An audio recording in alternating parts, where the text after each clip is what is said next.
जब बन बा सुधा तो कहाँ से मिली दूधा, खाली खोसी के गुदा बन गल बा। तो सोचले का झाट बारे धरवाओ जाके चुस्ता फराई जे चूस के मियाज खुश हो जाओ।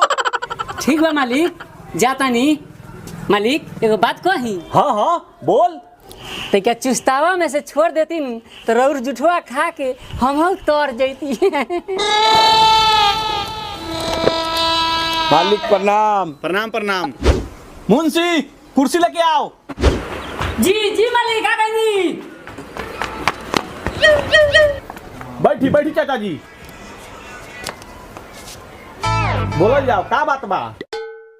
मालिक रउअर खून हमर खून एक ही बा, एगो रुपया नहीं खे। घर में बेटी जवान बा, अपने कुछ मदद कर देती तो बेटी के हम शादी कर लेती। गांव जवार सब मिल के ताना मारता।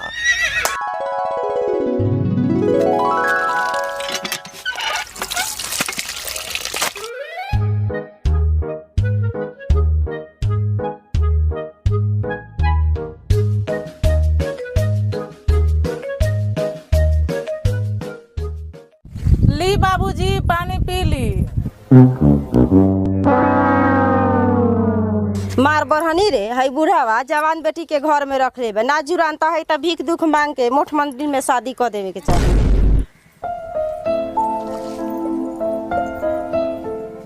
जा रे नसीब, कैसन जमाना आ गल कि बड़ जात सत्ताना मारता।